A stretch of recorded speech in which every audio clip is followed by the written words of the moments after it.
That porch there was on fire with flames shooting into the attic. Fire crews said that this building has not been used for some time. Del City was forced to close one of its 2 fire stations this year. Today I spoke to the family of baby Braylon. That's right, Chris. Eric Wells was flying a charter jet out of Wiley Post Airport here this week. What I'm standing on right now is the roof of a building. There's a lot of damage tonight after the tornado hit Norman. DHS spokesperson says she can't comment specifically about this case. This is where the little boy's aunt and uncle live behind me here. Jesse Newell's portraits started focusing on patriotism a few years ago. Okay, like right here. My only dad was my grandpa, which was a World War II veteran. So as a way of saying thank you to Private First Class George Howell, Any giving part of my heart came from my grandpa. Jesse began inviting those left from the greatest generation into her Shawnee home. August 15th, 1945. The words surrender and peace, those are some good words to hear. I feel honored that getting some kind of recognition. These 3 World War II vets, including 2 brothers, are getting their pictures taken. Okay, and look over here at me. It cost them nothing more You guys smile. than following orders once again. And it's awesome. All these small kids think heroes wear capes, and they don't.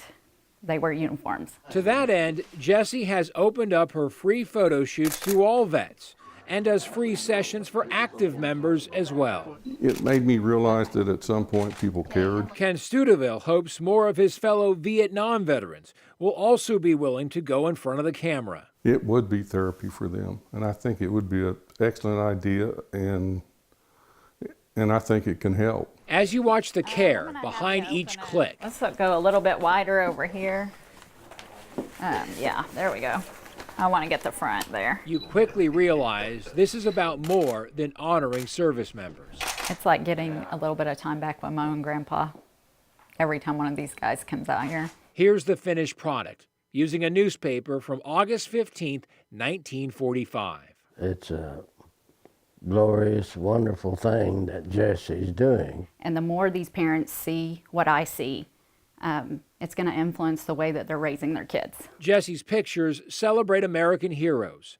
For her, that status hasn't changed in more than 70 years. In Shawnee, Carl Torp, Oklahoma's Own, News 9. I've got a turkey and pepperoni sub or peanut butter and jelly. Peanut butter and jelly. All right. There you go. You're welcome. When the El Reno Fast Track food truck pulls up, there's usually a line of kids waiting. Sometimes this is the only meal they get, and the only smiles they get are from us. Jeff Edwards, El Reno School's child nutrition director, started the mobile truck last year. He says about 1 in 4 kids in the district is at risk for hunger. Just really saw the need and put the resources together with our community and just really work together and make it happen. The truck stops at several sites around town Monday through Thursday, and then they hand out backpacks full of food to get the kids through the weekend. The program is paid for mostly through the USDA and supplemented by grants. Hungry kids get into trouble, and so we're just really trying to make sure that they're getting what they need even during the school year, during the summer times. This year they added the mobile kitchen. We've got hamburgers, cheeseburgers, or a chicken sandwich. It's parked at Legion Park 4 days a week. Jeff and his team will also be showing it off and feeding hungry bellies at a special kickoff event. It's really a blessing. I mean, it really is what gets us up every morning and puts a smile on our face.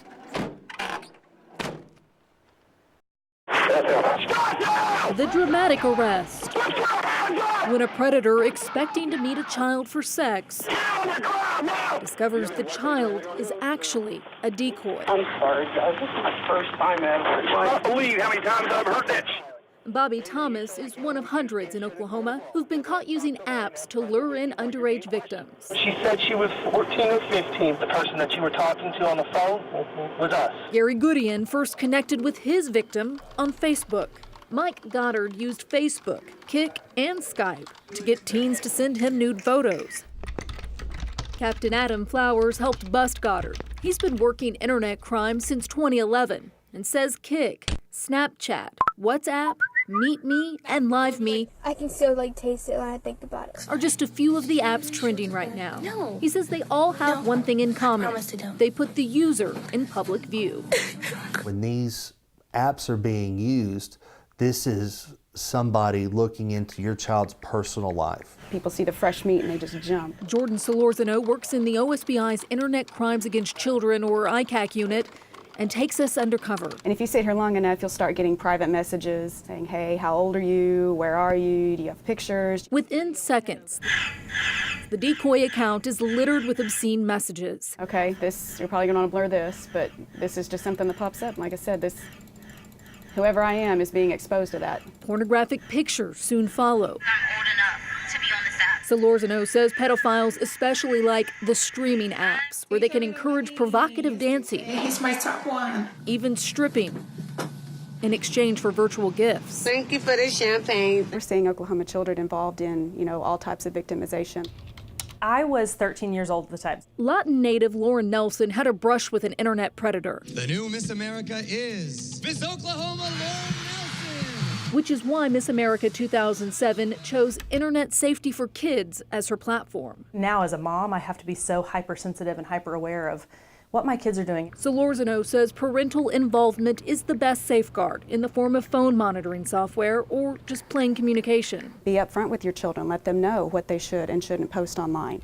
Above all, says Captain Flowers, know what apps are on your child's phone and know their phone is nothing like what you grew up with. This is a computer. This is a gateway that actually lets your child connect I'm going to eat lunch in 45 minutes. with somebody that wants to use them as a sexual object or even kill them. Undercover stings taking these predators out of action are now routine, which is good, but it also shows how real the threat is. We've put a list of apps to watch out for on our website to help you be your child's first line of defense. Lisa Monahan, News 9. Who's going to cook for you when you graduate? Myself. That's right. Who's going to cook for you?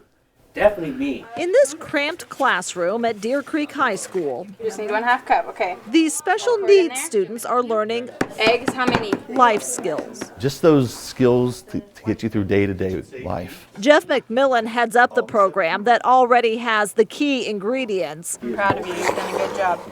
But the planned transition house would take it all to the next level, with a bedroom, laundry room, even garage, where students would learn to live on their own. And that's our ultimate goal.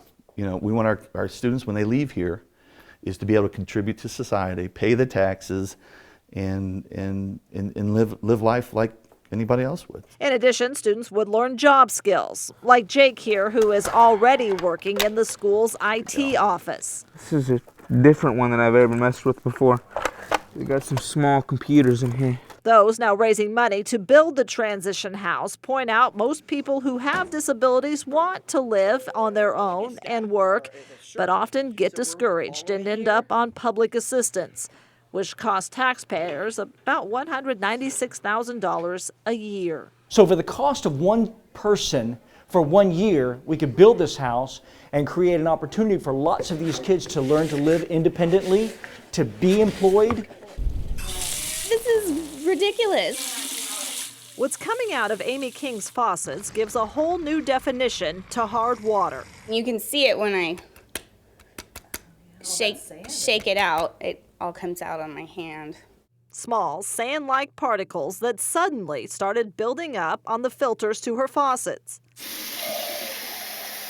They sink to the bottom kind of fast. I'd say we really started noticing it getting bad on Thanksgiving morning because our kitchen sink was just trickling a little bit. They cleaned out all the filters, but the next day they were full again. And those are the particles big enough for the filter to catch. Smaller ones seep right through, which means the family is showering and washing dishes, including her son's bottles, in whatever this is. I just worry, what is it? I don't want to ingest it and drink it. I don't want my son to drink it or even my dogs. Amy and her husband called 3 different plumbers, spent $2,200 on a water softener system, and none of it's worked. And when Amy posted a picture on Facebook, many of her neighbors say they are experiencing the exact same problem.